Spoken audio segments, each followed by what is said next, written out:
ಮಾನಸಿಕ ಆರೋಗ್ಯದ ಬಗ್ಗೆ ಬಹಳಷ್ಟು ಜನರಲ್ಲಿ ಬಹಳವಾದ ಮೂಢನಂಬಿಕೆ, ಅಪನಂಬಿಕೆ ಮತ್ತು ಸಂಕುಚಿತ ಮನೋಭಾವ ಇರತಕ್ಕಂಥದ್ದು ನಮ್ಮ ಸಮಾಜದಲ್ಲಿ ಕೇಳಿದ್ದೀವಿ, ನೋಡಿದ್ದೀವಿ. ಸೊ ಅದ್ರ ಬಗ್ಗೆ ಬೆಳಕು ಚೆಲ್ಲಲಿಕ್ಕೆ ನಾನು ಇವತ್ತು ಮಾತಾಡ್ತಾ ಇದ್ದೀನಿ. ಯಾಕಂದರೆ ಸೈಕ್ಯಾಟ್ರಿ ಟ್ರೀಟ್ಮೆಂಟ್ ಎಷ್ಟು ಇಂಪಾರ್ಟೆಂಟು, ಅದು ಬಿಡೋದ್ರಿಂದ ಏನು ಸಮಸ್ಯೆ ಆಗುತ್ತೆ ಅನ್ನೋದ್ರ ಬಗ್ಗೆ ಹೇಳ್ತೀನಿ.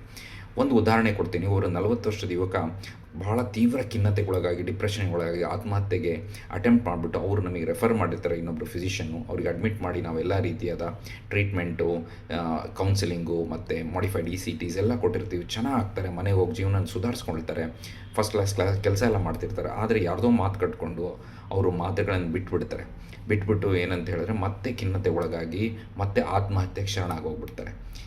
ಈ ರೀತಿಯಾಗಿ ಯಾರೋ ಒಬ್ರು ಹೇಳಿರ್ತಾರೆ ಅವ್ರಿಗೆ ಏನಂತ ಹೇಳಿದ್ರೆ, ಮಾತ್ರೆ ತೊಗೊಳ್ಳೋದ್ರಿಂದ ನಿಂಗೆ ಕಿಡ್ನಿ ಫೇಲ್ ಆಗಿಬಿಡುತ್ತೆ, ಲೈಫ್ ಲಾಂಗ್ ತೊಗೊಳ್ಬೇಕಾಗುತ್ತೆ, ಅಡಿಕ್ಟ್ ಆಗಿಬಿಡುತ್ತೆ, ಈ ರೀತಿಯಾಗಿ ಹೇಳಿರ್ತಾರೆ. ಇನ್ನೊಂದು ಉದಾಹರಣೆ, ಒಬ್ಬರು 50 ವರ್ಷದವರು, ಅವರಿಗೆ ಸ್ಕಿಜೋಫ್ರೀನಿಯಾ, ಅದು ಸೈಕೋಸಿಸ್ ಇರುತ್ತೆ, ಇಲ್ಲಸಲ್ಲದ ಕೇಳಿಸೋದು, ಕಾಣಿಸೋದು, ಈ ರೀತಿಯಾಗಿ ಭ್ರಮೆಗಳಲ್ಲಿರ್ತಾರೆ. ಅವರು ಅಷ್ಟೇ ಬಹಳ ಚೆನ್ನಾಗಿ ಮಾತ್ರೆಯಲ್ಲಿ ಮೇಂಟೈನ್ ಆಗ್ತಾ ಇರ್ತಾರೆ. ಅವರ ಫ್ರೆಂಡ್ ಮಾತು ಕೇಳಿಬಿಟ್ಟು, ಈ ಮಾತ್ರೆ ತೊಗೊಂಡ್ಬಿಟ್ರೆ ನಿನಗೆ ಸಮಸ್ಯೆ ಆಗುತ್ತೆ, ಕಿಡ್ನಿ ಫೇಲ್ಯೂರ್ ಆಗಿಬಿಡುತ್ತೆ, ಅಡಿಕ್ಟ್ ಆಗಿಬಿಡುತ್ತೆ ಅಂತ ಹೇಳ್ಬಿಟ್ಟು ಆ ಮಾತ್ರೆಯನ್ನು ಬಿಡಿಸಾದ್ಮೇಲೆ ಇವ್ರಿಗೆ ಮತ್ತೆ ಸೈಕೋಸಿಸ್ ರಿಲ್ಯಾಪ್ಸ್ ಆಗುತ್ತೆ, ಕಾಯಿಲೆ ಜಾಸ್ತಿ ಆಗಿ ಮತ್ತೆ ಭ್ರಮೆಗೆ ಹೋಗ್ಬಿಟ್ಟು ಅಕ್ಕಪಕ್ಕದವ್ರು ನನ್ನ ಬಗ್ಗೆ ಸಂಚು ಮಾಡ್ತಾ ಇದ್ದಾರೆ, ಕ್ಯಾಮ್ರಾ ಇಟ್ಟು ಫಾಲೋ ಮಾಡ್ತಾ ಇದ್ದಾರೆ ಅಂತ ಹೇಳ್ಬಿಟ್ಟು ನನಗೆ ಹೊಡಿಲಿಕ್ಕೆ ಪ್ರಯತ್ನ ಮಾಡ್ತಾ ಇದ್ದಾರೆ ಅಂತ ಅಂದ್ಕೊಂಡು ಇವ್ರ ಭ್ರಮೆಯಲ್ಲಿ ಇವರೇ ಮಚ್ಚು ತೊಗೊಂಡೋಗಿ ಪಕ್ಕದ ಮನೆಯವರು ಅಟ್ಯಾಕ್ ಮಾಡ್ತಾರೆ. ಸೊ ಆ ರೀತಿಯಾಗಿ ಅವರಿಗೆ ಸ್ಕಿಜೋಫ್ರೀನಿಯಾ ರಿಲ್ಯಾಪ್ಸ್ ಆಗುತ್ತೆ. ಸೊ ಎಷ್ಟು ಅನಾಹುತಗಳಾಗುತ್ತೆ ಮಾತ್ರೆಗಳು ಬಿಡೋದ್ರಿಂದ ಅಂತ ಹೇಳ್ಬಿಟ್ಟು ಈ ಉದಾಹರಣೆಗಳು.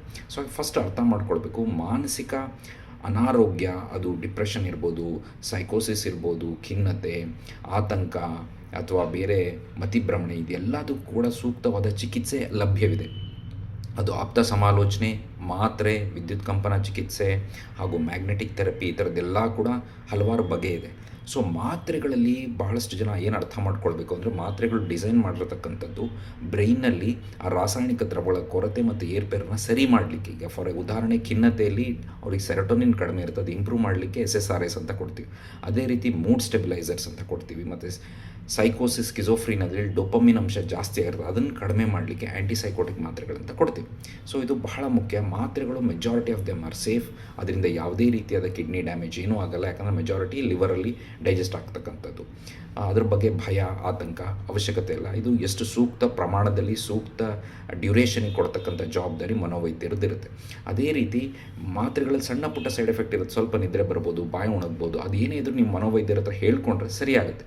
ಈ ಫಾರ್ ಎಕ್ಸಾಂಪಲ್ ಪ್ಯಾರಾಸಿಟಮಲಲ್ಲಿ ಕೂಡ ನೀವು ಗೂಗಲ್ ಮಾಡಿದ್ರೆ ಒಂದು ಲಿಸ್ಟ್ ಕೊಡುತ್ತೆ, ಅದರಿಂದ ಲಿವರ್ ಫೇಲ್ಯೂರ್ ಆಗ್ಬೋದು, ಆ ರೀತಿ. ಅದು ಎಲ್ಲರಲ್ಲೂ ಆಗಲ್ಲ, ಅಪರೂಪಕ್ಕೆ ಯಾರಲ್ಲೂ ಒಬ್ಬರಿಗೆಲ್ಲ ಆಗೋ ಸಾಧ್ಯತೆ ಇರುತ್ತೆ. ನೀವು ವೈದ್ಯರ ಹತ್ರ ಡಿಸ್ಕಸ್ ಮಾಡಿದ್ರೆ ಸರಿಯಾಗುತ್ತೆ.